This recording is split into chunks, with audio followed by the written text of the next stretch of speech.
बिस्मिल्लाहिर्रहमानिर्रहीम अस्सलाम वालेकुम। प्रोग्राम स्पोर्ट्स वॉक सां गॾु मां तव्हांजो मेज़बान जमशेद अहमद।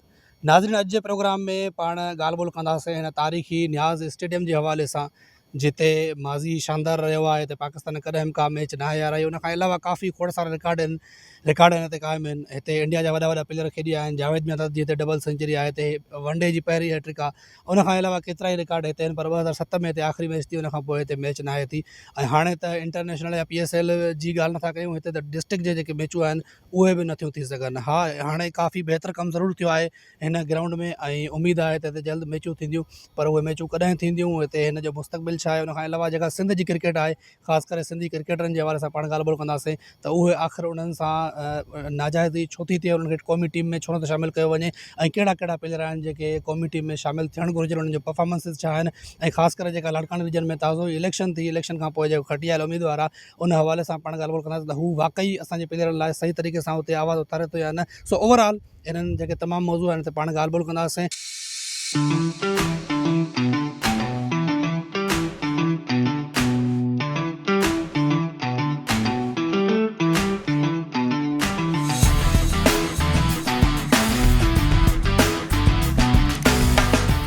जी नाज़रीन, सिंध जी क्रिकेट जे हवाले सां वधीक पाण ॻाल्हि ॿोल कंदासीं। असांखे हिन वक़्तु जॉइन कयो आहे स्पोर्ट्स एनालिस्ट आहिनि ऐं पाण GH स्पोर्ट्स ते तर्जुमो कंदा आहिनि आदिल वजाहत साहब, उन्होंने असांखे जॉइन किया। आदिल साहब, बहुत शुक्रिया प्रोग्राम में वक्त देने के लिए। सर, हम बात कर रहे थे आज के प्रोग्राम में ओवरऑल सिंध की क्रिकेट के हवाले से, तो वो भी आपसे सवाल करेंगे, लेकिन ख़ास इस ग्राउंड के हवाले से आपसे जानेंगे। जो सब का एक ही सवाल है कि यार सिंध के जो न्याज़ स्टेडियम है, हैदराबाद का न्याज़ स्टेडियम, वहाँ पर मैचेस होंगे PSL के, इंटरनेशनल मैचेस कभी हो पाएंगे, या बस ये ग्राउंड अभी जो है छोटे लेवल पे खेला जाएगा? 2007 में लास्ट ODI मैच हुआ था यहाँ पे जिम्बाब्वे का। वो इस तरीके से हुआ था कि जिम्बाब्वे वर्सेस पाकिस्तान 2007 के अंदर ही जो पोजीशन ली थी PCB ने कि हम इसको अपग्रेड किया और उन्होंने किया। अब जितनी भी अपग्रेडेशन आपको नज़र आ रही है तो ये PCB ने की थी, और उसके बाद आपके सामने है कि फिर ये इनॉग्रेशन इसका होता है। मकसद अगस्त में 25 को हमारे मोहतरम मकसद है कि बिलावल भुट्टो जरदारी साहब आते हैं, पाकिस्तान पीपल्स के चेयरमैन जो हैं वो आते हैं, वो उनके इनॉग्रेशन करते हैं। और HMC जो है उसने भी फिर उसके बाद यहाँ पर काम करना शुरू किया। तो ये तो एक था कि उन्होंने भी यहाँ पर एक शुरुआत कर दी काम की, और एक अच्छा लुक आपको थोड़ा ये नज़र भी आ रहा है, तो वो काम कर रहे हैं, शुरू कर बहुत अच्छा कर दिया उन्होंने HMC का। तो ये एक तो चीज़ ये हो गई। अब मैं प्रीवियस जाता हूँ कि न्याज स्टेडियम के अंदर एक तारीख़ है। ये वाहिद स्टेडियम है कि यहाँ पर तारीख़ रकम है। जावेद मियांदाद साहब ने 280 रन की इनिंग खेली। यहाँ पे न्यूजीलैंड और पाकिस्तान का टेस्ट मैच भी हुआ। यहाँ पे सबसे बड़ी एजाज़ की बात है कि जलालुद्दीन ने जो हमारे 1987 में ऑस्ट्रेलिया के ख़िलाफ़ हैट्रिक भी की थी। तो ये पहले हैट्रिक थी जो उन्होंने की थी। तो इस ग्राउंड से ना बड़ी हिस्टोरिकल यादें वाबस्ता हैं। तो मैं ये समझता हूँ कि इस ग्राउंड को, और जिस तरह से HMC काम कर रही है, तो PCB भी जो है ना कोलैबोरेट करे और आगे आए। और ये भी जो है PCB और हैदराबाद किंग्स के फवाद सरवर साहब हैं, उनमें भी एक मुआहदा हुआ है जो अभी चल रहा है। कुछ जो हमारे पाकिस्तान क्रिकेट बोर्ड के चेयरमैन है मोहसिन नकवी साहब, वो अपनी मसरूफियात की वजह से तो वो उस पर फाइनली टच दे नहीं रहे, लेकिन ये चीज़ें फाइनल हो चुकी हैं। तो ये HMC और फवाद सरवर साहब, क्या आपको ऐसा लगता है कि वाकई इंटरनेशनल क्रिकेट यहाँ पे वापस आ सकती है, या फिर हैदराबाद में कोई और स्टेडियम बन सकता है किसी और जगह पे?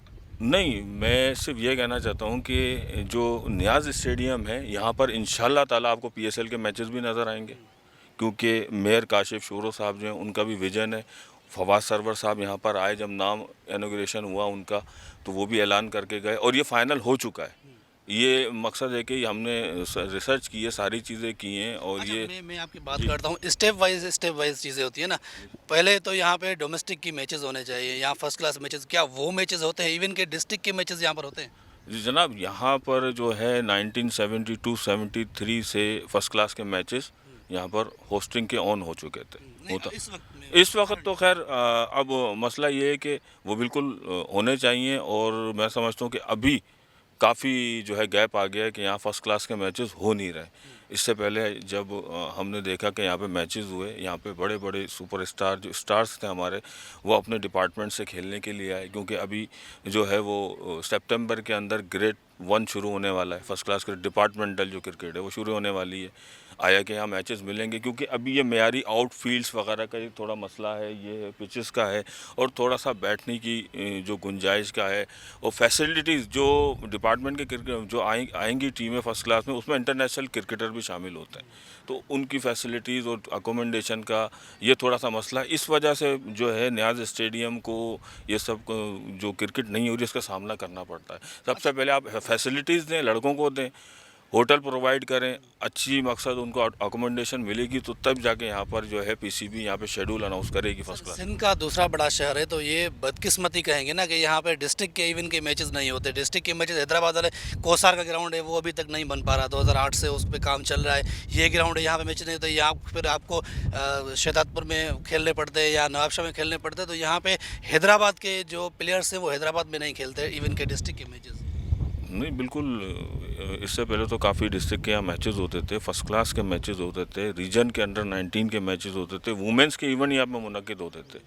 क्योंकि मैं खुद भी एक एम्पायर रहा हूँ, मैं सुपरवाइज़ करता था ये मैचेस। जो मकसद लोकल मैचेस होते थे वुमेंस का कोई एक टूर्नामेंट आ गया तो हम सुपरवाइज़ करते थे। हम कॉलेजेस के, स्कूल के, अभी यहाँ पर इवेंट हुआ था 1 साल पहले, तो वो यहाँ मैचेस हुए थे। लेकिन फर्स्ट क्लास क्रिकेट का होना बहुत लाजमी है, उससे हमारे जितने भी ये बच्चे जो इस वक्त खेल रहे हैं वो मोटिवेट होंगे, उनको खेलता हुआ देखेंगे। तो इस पे ज़्यादा काम करना चाहिए कि इस ग्राउंड को सबसे पहले तो भाई देखें ना, इंटरनेशनल, तो अब आपने मुझसे एक सवाल किया तो आदिल भाई, इंटरनेशनल क्रिकेट या पीएसएल के मैचेस कब शुरू होंगे? अब मैंने आपको ये बताया कि first class grade 2, first class तो बहुत दूर की बात है, ग्रेड 2 के ही मैचेस शुरू करवा दें यहाँ पे। प्रेजेंट कप ग्रेड 2 के जो मैचेस अब अक्टूबर में, जो सितंबर में शुरू होंगे और 19 अक्टूबर तक जारी रहेंगे, वही शुरू करवा दें आप यहाँ पर, ताकि यहाँ जो जितने भी लड़के आएँ तो वहाँ से तजुर्बेकार लड़के आएंगे डिपार्टमेंट के, वो जब उनको देखेंगे। ऐसा ही होता था पहले, यहाँ फर्स्ट क्लास के मैचेस होते थे। यहाँ पे आपने देखा होगा हैदराबाद में क्रिकेट जो हमारे प्लेयर्स थे वो ऊपर जाके खेलते थे, वो अच्छी क्रिकेट डिपार्टमेंट में चले जाते थे। लेकिन अब वो चीज़ें रुक गई हैं। फर्स्ट क्लास और ग्रेड 2, अंडर 19 और डिस्ट्रिक्ट का यहाँ ना होना, ये समझ लें कि आप ये जितने भी लड़के हैं ना जो प्रैक्टिस कर रहे हैं, उनको मोटिवेशन नहीं मिल सकती जब तक वो खुद उनको खेलता हुआ नहीं देखेंगे। मुश्ताक कलोड़ों के हवाले से, जाहिद महमूद के हवाले से, शहनवाज दानी के हवाले से, शहनवाज दानी कैंप में थे, सिलेक्ट नहीं हुए। इसके अलावा मुश्ताक कलोड़ो, आपको पता है 2 साल में उसकी जो परफॉर्मेंसेज हैं पिछले 2 साल में, मोहम्मद सुलेमान बमरो है। स्पेशली हम फोकस इन प्लेयर्स पे कर रहे हैं क्योंकि हम किराए करते हैं कि भाई हमारे प्लेयर्स को चांस नहीं मिलता, और वाकई वो चीज़ें अब नज़र आती हैं। जाहिद महमूद डेब्यू में 3 विकेटें और फिर नज़र नहीं आए। जी, जाहिद महमूद की बात तो मैं इस तरह से करूं कि अंडर 19 में जब उन्होंने डेब्यू किया था तो मैं उसका कोच था। ये मुझे शर्फ हासिल है कि जाहिद महमूद मेरे साथ थे, दादू के थे, और मैं कोच था उस टीम का। और जाहिद महमूद बहुत ही अच्छा लड़का है, मैं उसको पर्सनली बहुत अच्छी तरह जानता हूँ। बहुत एनर्जेटिक लड़का है।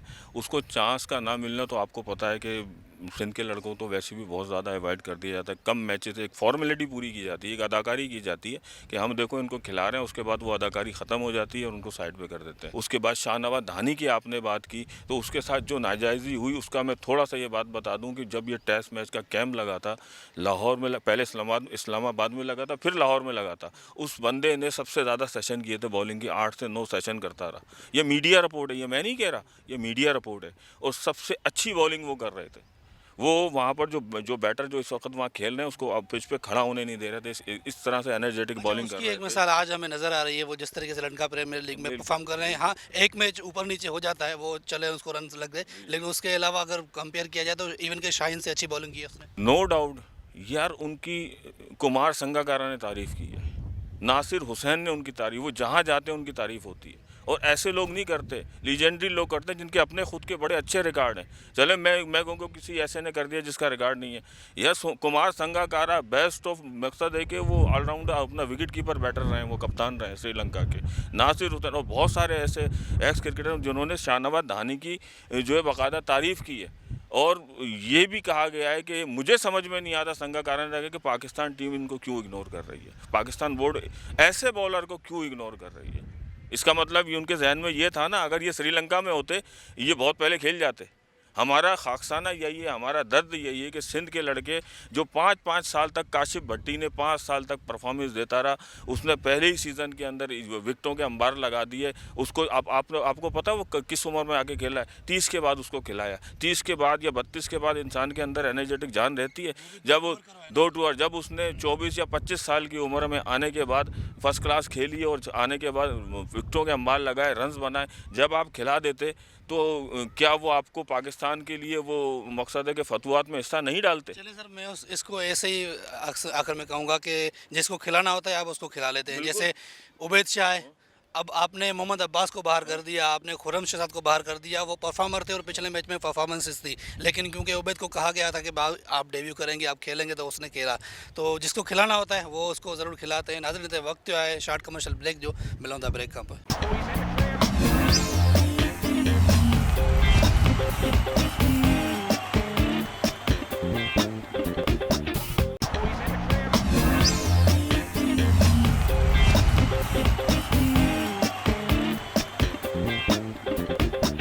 वेलकम बैक नाज़रीन, प्रोग्राम जे सिलसिले खे अॻिते वधायूं था ऐं हाणे ॻाल्हि ॿोल कंदासीं उन तारीख़ी न्याज़ स्टेडियम जे हवाले सां जिते पाण हिन वक़्तु मौजूदु बि आहियूं। हर सिंध वासीअ जो इहो सुवालु आहे त सिर्फ़ु कराची छो, उन खां अलावा असांजी जेका बक़ाया सिंध आहे, ख़ासि करे असांजो जेको तारीख़ी न्याज़ स्टेडियम आहे जिते हिकिड़ो बहितरीनु पाकिस्तान जो रिकॉर्ड बि आहे, उन स्टेडियम में आख़िर PSL जूं मैचूं कॾहिं थींदियूं, उन स्टेडियम में आख़िर इंटरनेशनल मैचूं कॾहिं थींदियूं। त तव्हांखे इहो ॿुधायूं त हिते त इवन के डोमेस्टिक डिस्ट्रिक्ट जूं मैचूं नथियूं थियनि, त PSL इंटरनेशनल तमामु परे जी ॻाल्हि आहे। जुनैद भाई, हर कंहिंजो हिकिड़ो सुवालु आहे ऐं उहो इहो ई सुवालु आहे त आख़िर न्याज़ स्टेडियम में हैदराबाद में कॾहिं PSL जूं या इंटरनेशनल जेके मैचूं आहिनि उहे असां ॾिसी सघूं था?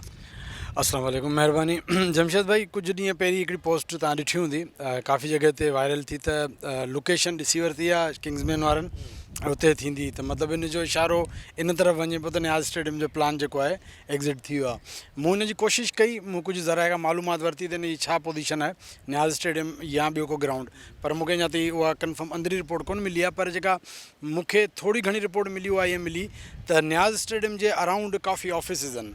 हिन तरफ़ DC ऑफिस आहे, पोयां हैदराबाद क्लब आहे, हिन पासे हॉस्टल आहे, कुझु राइश आहे, कुझु त हिन जो जेको प्लान आहे उन में हीअ सभु कुझु हिनखे खपे। त उन में हर्डल अचनि पिया, त उन में मुश्किलात अचनि पिया, त केरु ॾिए थो केरु नथो ॾिए, त इहो इलाही मुश्किल थी वेंदो हिते जेको हुनजो प्लान आहे। त मूंखे लॻे थो न्यू लोकेशन ते वेंदा, पर न्यू लोकेशन कहिड़ी ते वेंदा, मतिलबु उनजो छा आहे, इहा शइ अञा ताईं एक्सप्लोर न थी। सिर्फ़ु इहा पोस्ट जेका कुझु ॾींहं हली पए त प्लाट लोकेशन फाइनल थी वई आहे, हाणे इहा ॾिसूं कॾहिं थी थिए, पोइ ख़बर पवंदी। अच्छा, जीअं हैदराबाद किंग्स में आई त हिकिड़ी उमेदु जागी त वाक़ई हिते कुझु थी सघे थो। ऐं तव्हांजी शायदि मां कुझु टाइम पहिरियां हिकिड़ी वीडियो ॾिठी, जीअं तव्हां हींअर बि ॻाल्हि कई त शायदि किथे ॿाहिरि बाईपास ते कोई अहिड़ो प्लान सोचियो पियो वञे, पर अञा ताईं नज़र नथो अचे, त शायदि उते छो जो उहा ई बहितर लोकेशन थी सघे थी सभिनी जे लाइ। बिल्कुलु, जेको बाईपास आहे हाशिम अस्पताल आहे जिते कबाबजीज़ जे अॻियां, हिते वॾो प्लाट आहिनि। हिते हिननि जो प्लान इन करे भलो थी सघे थो जो अगरि केरु सफ़र करे अचे डिस्ट्रिक्टनि खां, नवाबशाह, हाला, मटियारी हिते खां या हिते, त इहो वेझो पवंदो, अंदरि वञण जी ज़रूरत कोन पवंदी, पार्किंग जो इशू कोन थींदो, बाईपास खां डायरेक्ट आहियूं अंदरि, कराची वारा डायरेक्ट ईंदा। शहर ॿी कंहिं बि लोकेशन ते तव्हां शहर अंदरि वञिणो पए, मिसाल मीरपुर ख़ास रोड ते वञो था, टनमुख ख़ास रोड ते वञो था, त कराची में अगरि का हिननि जी का अचे थी का गाॾी, का वॾियूं लाइटूं खणी, को वॾो सामान खणी, त शहर मां गुज़रणो पवंदो।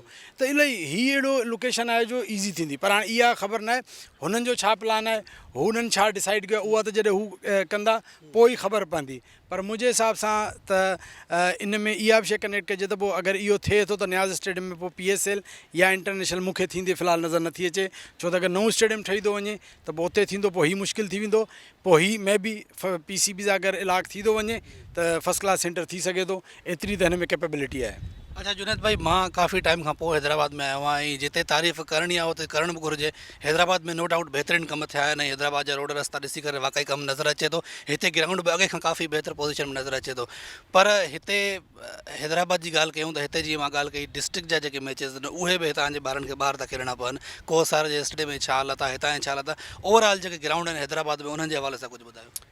ॾिसो, इहा त नाअहली आहे मैनेजमेंट जी, PCB जे जेके हिते नुमाइंदा उन्हनि जी नाअहली आहे। कोसार ग्राउंड पहिरीं त वठणु हींअर अचे थो पंहिंजो म्यूनसिपल जेका लोकल गवर्नमेंट अंडर थो अचे। लोकल गवर्नमेंट PCB खे ॾिनो हो, काफ़ी टाइम PCB वठो, उन्हनि को ख़ातिर खां कमु न करायो। क्रिकेट हली पए, आउटफील्ड ठीक हुई, विकेट्स उन्हनि ठाहिरायूं, क्रिकेट हली पए, पर जेको हू सिस्टम चवंदा इंटरनेशनल जेको इनक्लोयर जंहिंमें अचनि था, जंहिंमें पवेलियन अचनि था, उन ते कमु न थियो। उन ते हींअर जो कमु थियो आहे, हीअ जेके पहिरीं इनक्लोयर ठहियल आहे सभु टुटा फुटा पिया, हाणे सही थी विया आहिनि। पर आउं सम्झां थो त इहो बि को वॾो इशू कोन हो। अगरि तव्हां जीअं हीअ पोयां हिकिड़ो दीवान मुश्ताक इनक्लोयर आहे, इहो उन टाइम ते हिननि दीवान मुश्ताक आहे स्पॉन्सर कयो अथऊं, उन्हनि खे पूरो ठाहे ॾिनो ऐं हींअर पूरे ग्राउंड में इहो ई बहितर नज़र अचे थो। त इहो तव्हां कंपनीज़ खे ॾेई सघो था, यार असां तव्हां पंहिंजो लोगो लॻायो, तव्हां असांखे ठाहे ॾियो, त इहो वॾो कोन। पर माना जामशोरो में वञे थो त उते साइड में लाइटूं आहिनि, शहदादपुर में लाइटूं आहिनि, हर हंधि लाइटूं आहिनि। इंटरनेशनल जेको सिंध जो ॿियो नंबर वॾो ग्राउंड आहे, वॾो शहर आहे, उन में लाइटूं न आहिनि, उन में डिजिटल स्कोर बोर्ड न आहे। त PCB जेसि ताईं प्रॉपर कमु न कंदी तेसि ताईं मुश्किल आहे, पर पॉसिबल न आहे। अञा ताईं को इंट्रस्ट नज़र नथो अचे, थी सघे हिन जो पाण में को थी वञे। पर मेन हाणे किरदारु किंग्समैन छा थी करे, हाणे इहो विच में आया त आया किंग्समैन ही ग्राउंड कंदी या ॿियो को ग्राउंड कंदी। अगरि किंग्समैन ॿियो को ग्राउंड करे थी त पोइ हिन ग्राउंड जो मुस्तक़बिल छा थींदो, इहो ओॾीमहिल सुवालु थींदो। अच्छा जुनेद भाई, हिन ग्राउंड खां अलावा अॼोके हिन प्रोग्राम जो ॿियो हिकिड़ो अहम मौज़ू इहो बि आहे त सिंध जी क्रिकेट, सिंध जा क्रिकेटर, जंहिं ते तव्हां बि हमेशह ॻाल्हाईंदा रहिया आहियो, असां बि ॻाल्हाईंदा रहिया आहियूं। 1 बाय 1 मां प्लेयर जो नालो खणंदुमि, हुन ते मां चाहींदुमि त तव्हां असां सां ॻाल्हायो। सभ खां पहिरां त शाहनवाज़ ॾहाणी, छो जो हिन वक़्तु लंका प्रीमियर लीग में जेका हुनजी परफॉर्मेंस आहे, हिकु मैच हेठि मथे थी वेंदी आहे, पर ओवरऑल जेकर ॾिसिजे त हुनजी परफॉर्मेंस बहितर रही आहे। त शाहनवाज़ ॾहाणी जे हवाले सां छा चवंदो? शाहनवाज़ ॾहाणीअ खे मुस्तक़बिल क़रीब में ॾिसो था त हू क़ौमी टीम में ईंदो, या बसि शाहनवाज़ ॾहाणीअ खे हाणे कुझु ॿियो ई सोचणु घुरिजे? ही फेवरेटिज़म जो चक्कर आहे, 19-20 फ़र्क़ु हूंदो आहे, ठीकु आहे, उन को वॾो को डिफरेंस न आहे। तव्हां पाण इहो मिसाल ॾिनो आहे दिलि भाई, केॾो ज़बरदस्त मिसाल तव्हां ॾिनो। त तव्हां अगरि खेॾाइण ते अचो त लास्ट मैच जो जेको 5 फिफर करण वारो बॉलर उनखे तव्हां विहारे छॾियो था। मतिलबु मोहम्मद अब्बास एक्सपीरियंस बि आहे, रिकॉर्ड बि करे थो, फिफर बि करे थो, 8 विकेटूं बि वठे थो, बेस्ट बॉलिंग करे थो, उनखे तव्हां ड्रॉप करे डेब्यूटेंट खे खेॾायो था। तव्हां चाहियो त खेॾाए सघो था। असल में उते माना हीअ जेके जंहिं लेवल ते पहुची विया आहिनि न, इन खां पोइ फेवरेटिज़म आहे। इन खां पोइ तव्हांजी लॉबी जो हिसो थी वञो, हू तव्हां खेॾाए चाहिनि खेॾाए सघनि था। इहो न आहे त शायदि माना को हिननि को जेका असांजे वर्ल्ड कप खटाए थकी पिया आहिनि, हारिस रऊफ़, शाहीन आफरीदी को असांखे एॾियूं ट्रॉफियूं खटायूं आहिनि, इनखे मेगरा ही न आहिनि, वसीम अकरम ही न आहिनि, जंहिंखे ॿाहिरि कीअं कटिजे। बसि इहो आहे त खेॾाए सघिजो त शाहीन खे, माना 19-20 फ़र्क़ु आहे। मतिलबु ईअं आहे त तव्हां शाहनवाज़ खे खेॾाईंदव, कॾहिं शाहनवाज़ भली बॉलिंग कंदो, कॾहिं शाहीन भली कंदो, इहो डिफरेंस आहे। हू डिफरेंस न आहे जेको चइबो वसीम अकरम में, उहो डिफरेंस हाणे न आहे। मां ॿियनि प्लेयरनि ते पोइ ईंदुमि। हाणे शाहनवाज़ जी ॻाल्हि थी आहे त 19-20 जो फ़र्क़ु आहे, त हुनखे हाणे टीम में वठी अचण लाइ हाणे हिते आवाज़ु केरु उथारे, हाणे हिते असुलु कमु आहे रीजन जो, ऐं हाणे रीजन जे उहिदेदारनि जो कमु आहे। पर उन्हनि जेका कमेंट ॾिनी, हाणे वरी असां ऐं तव्हां जॾहिं ॻाल्हाईंदा आहियूं उन ते, पोइ असांखे चयो वेंदो आहे त यार हाणे तव्हां असांजे ख़िलाफ़ु, पर उहे दोस्त सम्झंदा न आहिनि, ऐं पोइ उबतो सुबतो कमेंट्स कंदा आहिनि। पर असांजो कमु आहे, असां सिंध जी क्रिकेट जे भलाईअ लाइ ॻाल्हाईंदा रहंदासीं। अगरि लाला तनवीर साहब इहो चवे या त मुश्ताक, शाहनवाज़, जाहिद को आप एक साइड पे कर दें, मुझे बताएं हमारे पास ब्रांड कौन सा है, तो ॻाल्हि सम्झ में अचे हा। मुश्ताक 2 सीज़ननि में 100 खां मथे आउट कया डोमेस्टिक में, हुन प्रूफ कयो हू पाकिस्तान ए खेॾियो। हिकिड़ो माण्हू पाकिस्तान ए खेॾे वियो त उनखे तव्हांजे सर्टिफिकेट जी ज़रूरत न आहे। शाहनवाज़ मुल्तान सुल्तान मां PSL जो बेस्ट बॉलर थियो। शाहनवाज़ उन खां पोइ कंटिन्यूअसली डिपार्टमेंट में पंहिंजी टीमुनि खे मैचूं खटायूं, फाइनल खटायो, त तव्हां इहो कमेंट करे ई नथा सघो। हू त चवंदा ॻाल्हाए थो, जो न हुननि जो जेका चवंदा ॻाल्हाए थो, ठीकु आहे न। छो त बोटा कयो हुनजी मीटिंग असांजे अॻियां नथी अचे साम्हूं, उहो चवंदा तव्हांखे ख़बर न हुन केॾी कोशिशि कई आहे। पर इन बयान खां पोइ त ख़बर पई न, हू इहो एक्सेप्ट करे थो त असांजे ब्रांड कोन्हे, त कोशिशि कीअं कंदा। चवण जो मक़सदु इहो आहे त तव्हांखे तव्हांजे इलेक्शन जे टाइम ते तव्हांजा जेके वेझा उन्हनि केतिरियूं वीडियोज़ रखियूं, केतिरो तव्हांजे इलेक्शन जे टाइम ते उन्हनि कमु कयो, त इहो ई बिल्कुलु प्लेयर जे टाइम ते करिणो आहे। असल में असांजो प्लेयर आहे न, उनखे न सियासी सपोर्ट आहे, न सियासी मालिकी आहे। मूंखे जेतिरो महसूसु थिए थो न, शायदि पर्सनल जेके रिलेशन्स कोन उहे सुठा न आहिनि, मूंखे लॻे थो। शाहनवाज़ ॾहाणी स्टार थी वियो, नो डाउट, हींअर लाड़कानी जो वॾे में वॾो स्टार आहे मिसाल, त हुनजो जेको चवंदा न जो लव विचड़ घटि थी वई आहे। ॾिसो अगरि इहा शइ सोची वञे न, पोइ त ॾिसो प्लेयर जो कहिड़ो बि एटीट्यूड हुजे, उहो अलॻि शइ आहे। तव्हां हुनखे सपोर्ट करियो, तव्हां सां हुन सुठो तालुकात आहिनि कोन्हनि, छो त तव्हां ऑफिशियल हो, तव्हांखे सपोर्ट करिणो आहे। मुंहिंजे ख़्याल में मुश्ताक, जाहिद ऐं पंहिंजो शाहनवाज़, इनखे सपोर्ट करणु इन लाइ बि ज़रूरी आहे जो रस्तो ठहंदो। इन्हनि खे जंहिंमहिल तव्हां अगरि पाकिस्तान में पुॼाए छॾियो, खेॾाए छॾियो, त पोयां जे लाइ रस्तो ठहंदो। अगरि हीअ न खेॾंदा त पोइ वरी जो दरवाज़ो खुलियो बंदि थी वेंदो, छो त हीअ प्रूव्ड आहिनि। जाहिद पंहिंजे पाण प्रूव कयो इंटरनेशनल स्टेज ते, मथे शाहनवाज़ कयो, मुश्ताक कयो, इन्हनि खे जेतिरी सपोर्ट कयो। ॾिसो सिर्फ़ु हिते रीजन जी ॻाल्हि कोन कबी, रीजन सां गॾु सियासी सपोर्ट जी ॻाल्हि कई, उते जे सियासी सपोर्ट केतिरी। मिसाल असांजो CM जेको स्पोर्ट्स मिनिस्टर साहिबु आहे, मोहम्मद बख्श माहिर साहिबु आहे सरदार, उन केतिरी एफर्ट कई इन्हनि प्लेयरनि खे सपोर्ट करण जे लाइ। सिंध जी क्रिकेट जी प्रमोशन जी ॻाल्हि करे थो, त इहो सपोर्ट करणु घुरिजे न। अच्छा, सिंध जी क्रिकेट जी प्रमोशन जी ॻाल्हि करे थो, नो डाउट ज़रूरु सोचींदो हूंदो, पाण यंग आहे, पाण क्रिकेटर आहे, पाण क्रिकेट खेॾंदो आहे, स्पोर्ट्समैन आहे, पर ईअं नथो लॻे त उहे सिर्फ़ु दावा ई आहिनि। हाणे रिसेंटली हिकिड़ो मिसाल वठो, ॿिया त तव्हां छॾियो, जेको चई त बाबा तव्हां सिंध जी टीम ठाहींदासीं। हाणे सिंध जी PCB से बात हो गई, सिंध जी टीम ठाहींदासीं, उहा जेका त जुलाई में हुननि जूं मैचूं बि थियनि पियूं, पहिरें हफ़्ते में या जून जे पहिरें हफ़्ते में, उहो जुलाई भई जून अगस्त बि थो हले हाणे। सो इहे पोइ वरी बयान बि लॻनि था सिर्फ़ु। यार इहो आउं सम्झां थो त मतिलबु त अहिड़नि माण्हुनि सां दोस्ती यारी रखिजे, अहिड़नि माण्हुनि सां वेहिजे जेको वधीक सुठो गाइड करे। जेके हुनजे इर्द गिर्द माण्हू आहिनि न उहे मूंखे नथो लॻे त एतिरा केपेबल आहिनि, उहे क्रिकेट जेतिरी ख़बर आहे, ख़ासि तौर पे जेके हुननि जा जेके ऑफिशियल जेके सरकारी नौकरी वारा जेके डिपार्टमेंट उन्हनि खे शायदि एतिरी नॉलेज न आहे जो इन क़िस्म जूं ॻाल्हियूं। न त अगरि को इन लेवल ते वेही करे इहो बयानु ॾिए थो त असांजी ॻाल्हि थी वई त हाणे सिंध जी टीम खेॾंदी डोमेस्टिक में, त माना हुनखे इहा ख़बर न आहे त डोमेस्टिक में ऑलरेडी 4 सिंध जूं टीमूं आहिनि, 2 कराची जूं, लाड़काणो, हैदराबाद, त ऐं डिस्ट्रिक्ट ते अचिजे त पोइ त खोड़ सारियूं आहिनि। त मतिलबु इहा थोरी मूंखे लॻे थो त नॉलेज या इंट्रस्ट घटि आहे। त सही ॻाल्हि, असल मसइलो छा आहे, जीअं मिसाल सिंध प्रीमियर लीग हुई, जिन कराई उहे भॼी विया, फ़ाइदो वठी जेको बि हो, इन प्रोजेक्ट खे स्टार्ट करणु घुरिजे। इन जो फ़ाइदो थी सघे थो सिंधी क्रिकेटरनि खे, अगरि मोहम्मद बख्श मेहर साहब खे अगरि इहो पैगाम पहुची सघे। अच्छा, इन प्रोजेक्ट खे वरी गाइड करण वारा तव्हां जहिड़ा हुजनि न, वरी जे ओड़ा दोस्त मिली विया, SPL 2 बि थी वेंदी, पर उअं ई थींदी जीअं SPL 1 थी। उहो ई मसइलो आहे न, इहो हिनखे ॻोल्हणो पवंदो त यार रियल स्टेक होल्डर केरु आहिनि। ॾिसो, रियल स्टेक होल्डर ॻोल्हणु ॾुखियो कोन्हे। तव्हांखे ख़बर आहे त भाउ फलाणी जेकबाबा डिस्ट्रिक्ट में क्रिकेट केरु थो कराए, नवाबशाह डिस्ट्रिक्ट में केरु थो कराए, मटियारी में केरु थो कराए, हैदराबाद में केरु, उन्हनि खे गॾु कयो। अच्छा, न हिते मां तव्हांजी ॻाल्हि कंदा, हिते बि किथे न किथे वरी उहे पंहिंजी पसंदि जा छोकिरा वठी ईंदा आहिनि, उहे सिलेक्ट कराईंदा आहिनि। ठीकु आहे, इन जो हिकिड़ो ॿियो हल आहे, तव्हांजे हर डिस्ट्रिक्ट में तव्हांजो डिस्ट्रिक्ट स्पोर्ट्स ऑफिसर आहे, तव्हां उनखे बि ॻाल्हायो, हुनखे बि ॻाल्हायो, ॿिन्ही खे मिलाए हिकिड़ो टास्क ॾियो, जीअं हू पंहिंजी पसंदि न हलाए सघे, कुझु ॾिसे, ट्रायल वठे, ट्रायल में तव्हांजा माण्हू वञनि, ट्रायल वठी करे तव्हां प्लेयर सिलेक्ट कयो। ट्रायल वठण जी ज़रूरत बि न आहे। ॾिसो, तव्हांखे अगरि तव्हां हींअर बि अगरि मूंखां पुछंदा न त यार मूंखे लाड़काणे मां बेस्ट 20 प्लेयर कढियो, त आउं तव्हांखे जेको डोमेस्टिक जो रिकॉर्ड हुयो कढी तव्हांखे कढी ॾींदुसि त भाई हीअं डोमेस्टिक जी थी हुई, लाड़काणे मां हिननि जी परफॉर्मेंस आहे, फलाणी डिस्ट्रिक्ट मां हिन जी परफॉर्मेंस आहे, त इहो कोई इशू न आहे। असल इशू इहो आहे त जेको कमु करण वारो आहे उनजो मोटिव छा आहे, छा उहा शइ उनजो आहे त उहो क्रिकेट इम्प्रूव करणु चाहे थो, या हुनजो सिर्फ़ु खांचा ठाहिणु कमु आहे, इहो मेन इशू आहे। त उहो प्रॉपर माण्हू अगरि कमु कंदो त बिल्कुलु कमु थींदो। तव्हां चओ था स्पोर्ट्स मिनिस्टर खांचा ठाहिण ते न मतिलबु आउं इहो ॾिसो, मतिलबु हुननि जो विजन न आहे न, हुन मूंखे ख़बर आहे गवर्नमेंट जेको थींदो आहे कमु, इहो इन थींदो आहे जो हुननि जो घणो त क़दुरु जेको ज़ोर हूंदो आहे त भाउ ठीकु आहे, इवेंट थी वियो, तस्वीरूं निकितियूं, थियो, असां कराए छॾियो। असल जेको सही कमु करिणो आहे न, उहो जेसि ताईं सही स्टेक होल्डर, सही स्पोर्ट्समैन सही गाइडलाइन न ॾींदो। ऐं आउं चवां थो माशाल्लाह एॾो नंढे पावर आहे, ख़ुदा जो कसम, अगरि सही माण्हू, मिसाल आउं तव्हांजी थो ॻाल्हि कयां, साईं, असां सां हिकिड़ी मीटिंग कनि न, असीं हिकिड़ो विजन ॾिजो, बिल्कुलु हिकिड़े ई साल में तव्हांखे रिज़ल्ट मिले, तव्हां चवंदो हेॾा प्लेयर किथां निकिरी आहे। मिसाल सिंध प्रीमियर लीग जो प्लेटफॉर्म आहे, हुनखे ई सिर्फ़ु प्रॉपर यूटिलाइज़ कजे त इशू रिज़ॉल्व थी। दादा रज़ाक जतोइया लाड़काणा जो, हुन कुझु ॾींहं पहिरां हिकिड़ी वीडियो मूं ॾे मोकिली, शहीद मोहतरमा बेनज़ीर भुट्टो ग्राउंड ते बीठो, उन ग्राउंड ते ॿकरियूं पियूं चरनि, ऐं उतां जो MNA बिलावल भुट्टो आहे। हाणे इन खां वधीक माना छा थो चई सघिजे? यार इन में आउं सम्झां थो त हिननि करे कमु कराइण खां इनकार कोन्ह कयो। इन जो आउं तव्हांखे मिसाल थो ॾियां, नुशरो फिरोज़ में तव्हांखे ख़बर आहे तव्हांजे पाड़े में ग्राउंड ठहियो आहे, कराइण वारो आहे त हिन खां कमु वठे थो, भांबा में स्टेडियम ठही वियो आहे, शहदादपुर में ठही वियो आहे, इन्हनि खां ई प्रोजेक्ट वरिता विया आहिनि, इन्हनि ई फंड्स ॾिना आहिनि। त इहो जेको तक जा नुमाइंदा आहिनि, असल में असां ॾे मसइलो असांजे डिपार्टमेंट बि कोन्हनि, असांजे जेके तक जा नुमाइंदा इन खे मां समप ईअं कंदुमि तव्हांजी ॻाल्हि खे, त जिते जिते सियासी नुमाइंदा पाण एक्टिव आहिनि, पाण इंट्रस्टेड आहिनि, त उते ग्राउंड आहिनि, जिते पाण स्पोर्ट्स में इन्वॉल्व आहिनि। त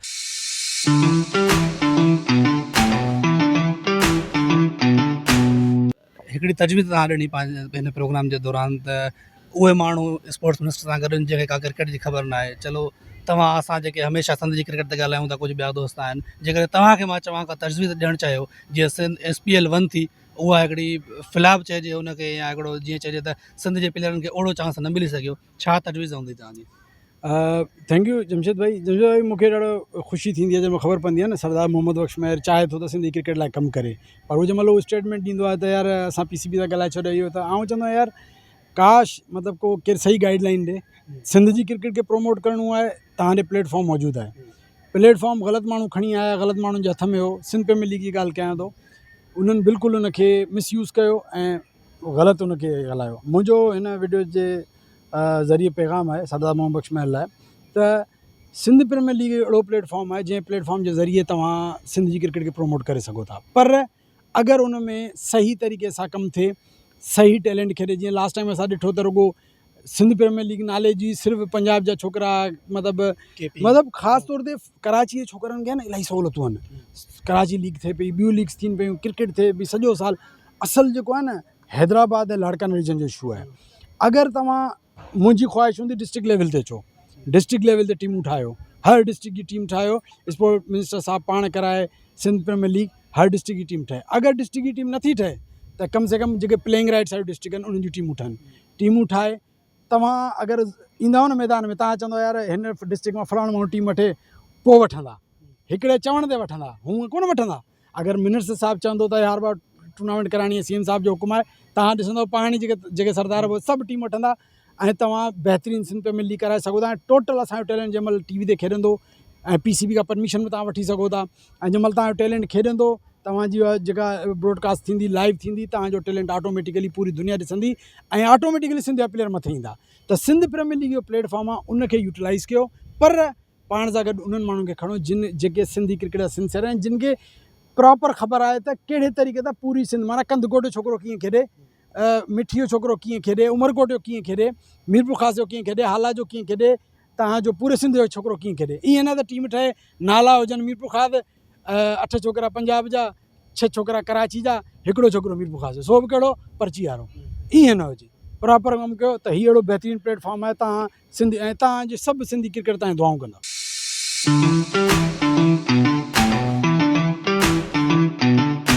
जी नाज़रीन, अॼु के प्रोग्राम में पाण ॻाल्हि ॿोल कईसीं सिंध जी क्रिकेट जे हवाले सां, ऐं ख़ासि करे न्याज़ स्टेडियम जे हवाले सां पाण ॻाल्हि ॿोल कईसीं त हिते आख़िर कॾहिं इंटरनेशनल मैचूं या PSL जूं मैचूं थी सघनि थियूं या नथियूं थी सघनि, उन ते पाण ॻाल्हायोसीं। ख़ासि करे असांजे जेके क्रिकेटर आहिनि, ख़ासि करे जेका किराया हूंदी आहे असांजे जेका कराची खां अलावा बक़ाया सिंध आहे, उन्हनि जे प्लेयरनि सां नाजाइज़ी आहे, कहिड़नि प्लेयरनि सां नाजाइज़ी आहे, छो नाजाइज़ी आहे, उहा नाजाइज़ी कीअं ख़तमु थी सघे, ऐं आख़िर में तमामु बहितरीनु हिकिड़ी तजवीज़ ॾिनी जुनैद मेमन साहिबु असांजे स्पोर्ट्स मिनिस्टर खे, त जेका सिंध प्रीमियर लीग आहे उनखे ॿीहर रिवाइव कयो वञे, ऐं उहे न जीअं लास्ट टाइम थी त जेके टीमूं हुयूं, ख़ासि करे शहीद नज़ीराबाद या मीरपुर ख़ास या जेके बि टीमूं, उन में प्लेयर पंजाब KPK ऐं ॿिया प्लेयर पिया खेॾनि, उतां जा लोकल प्लेयर खेॾनि, लोकल टीमूं ठाहियूं वञे, लोकल जेके स्टेक होल्डर्स आहिनि, जेके कमु करण वारा माण्हू आहिनि, उन्हनि सां गॾु हिकिड़ी मीटिंग कई वञे, ताकी असांजो जेको रियल टैलेंट आहे उनखे मौक़ो मिले, हितां जेका असांजा प्लेयर आहिनि उहे अॻिते वधी ईंदा।